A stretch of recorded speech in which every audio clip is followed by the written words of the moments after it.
What's up, guys? I'm LQ. This is the LQ Review. Thank you so much for joining me right here at my YouTube channel. This is where we talk about all the geeky, nerdy stuff that we love to talk about. Movies, video games, comic books, and TV shows. And right now, I'd like to give you guys my thoughts on Season 3 of Jurassic World Camp Cretaceous. Yes, Camp Cretaceous Season 3 is out, not that long after Season 2 came out.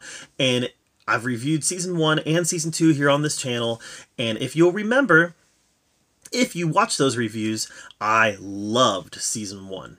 I absolutely loved it. I thought it was this great continuation of the Jurassic World franchise, and I also felt that while it was a series that was kind of geared towards kids, it did a really good job of pleasing the adult audiences as well. Even though the animation is a little on the kiddie side, I really thought that it did a great job appealing to older fans of Jurassic Park. Season 2 wasn't quite as good as Season 1 was, but it was still good television. I wasn't a big fan of bringing in human antagonists, the poachers. I wasn't a big fan of that storyline. I felt like that was a little obvious, but it was also a lot of fun to see the kids kind of take the next step as far as their survival on the island was concerned, while at the same time, Season 2 did up the ante a little bit in terms of violence. People died in Season 2. Now, yes, I know people died in Season 1, but like there was death that struck a little bit closer to the kids in Season 2. There was even a sacrifice in Season 2 where somebody sacrificed himself to save the kids. So, again, this is geared towards kids. The animation is kiddie. A lot of the jokes are kiddie, but at the same time, there's plenty in Camp Cretaceous to appeal to older Jurassic Park fans like myself. So what did I think of Camp Cretaceous Season 3? I loved it. I loved it. It was my favorite season of Camp Cretaceous so far. I loved, number one, the Scorpius Rex. I thought the Scorpius Rex was a fantastic hybrid dinosaur. It had these weird quirks that, the weird quirks actually allowed the kids to escape from it a couple times, but at the same time, these weird quirks made it oddly believable, and it kind of gave it character. It definitely reminded me a little bit of a mix between the Indoraptor and the Indominus Rex, which I think it was meant to be that, but it also honestly reminded me a little bit of a Xenomorph from the Alien franchise. Just the way that it moved, the way that it reached out with its arms, a lot of it felt very Xenomorph to me. And it even behaved that way a little bit.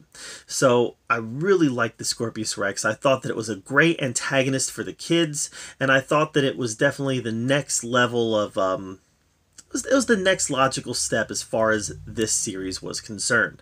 Now, moving forward, I do hope that they kind of get away from hybrid dinosaurs. We've now seen the Indominus Rex, the Indoraptor, and the Scorpius Rex. So at this point, I'm like, all right, we've seen these hybrid dinosaurs. Let's move away from it a little bit.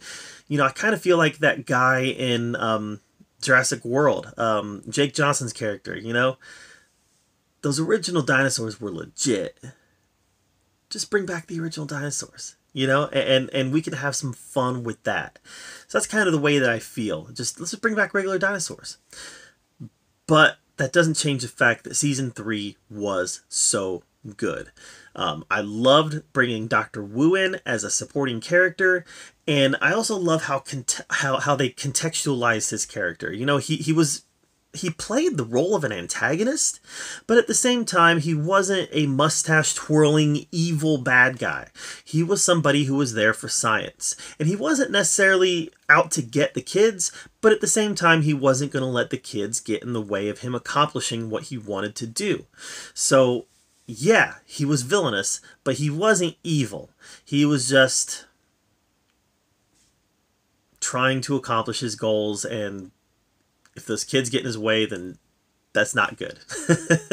So I continue to find Wu to be this fascinating character. A lot of layers to him, and You know, I recently read the original Jurassic Park by Michael Crichton, and after reading that, it also added more to the Wu character. You know, why did he sign on to InGen in the first place? What was his motivation in signing on to InGen? Definitely added more to Wu's character for me, and I actually was able to apply this in Camp Cretaceous.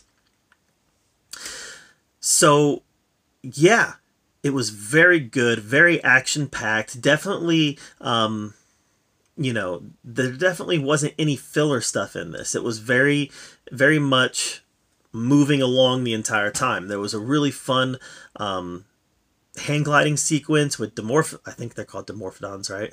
The flying ones. And there were several other scenes with dinosaurs that we've come to already know, especially Blue. There is a really, I want to say, I guess in some ways it's kind of one of the cheesier scenes in the series, but at the same time, knowing Blue the way that we know Blue, it made sense in the context of the entire Jurassic Park franchise. I also loved how this season 3 spilled right into Jurassic World Fallen Kingdom. We saw several scenes from Jurassic World Fallen Kingdom from the point of view of the kids on the island, and I thought that was fantastic. It really kind of makes Jurassic World Camp Cretaceous and Jurassic World Fallen Kingdom feel like one narrative. And again, I thought that was great. So I can't say enough good stuff about Jurassic World Camp Cretaceous Season 3. It is my favorite season so far. I'm pretty sure they're going to give us a season 4. It kind of ended with some closure. Like the ending of season 3, we felt like one chapter of this story was now closed. But I don't think it's done yet. I think we're definitely going to get a season 4 because it definitely seems to me that there's another chapter that has been opened at the end of season 3, and I feel like that's a story that they're going to have to tell. So I think we're going to at least get a season 4. So, and I'm all for it because I've loved this so far. So, Camp Cretaceous Season 3 I thought was very good. What did you think of it? Let me know in the comments down below. While you're down there commenting, make sure that you subscribe to my channel. I put out a lot of content, and I want to make sure that you're up to date with everything that I'm doing. And as always, thank you so much for joining me right here at the LQ Review, where we get to talk about all the geeky, nerdy stuff that we love to talk about. Till next time, we'll see you guys later.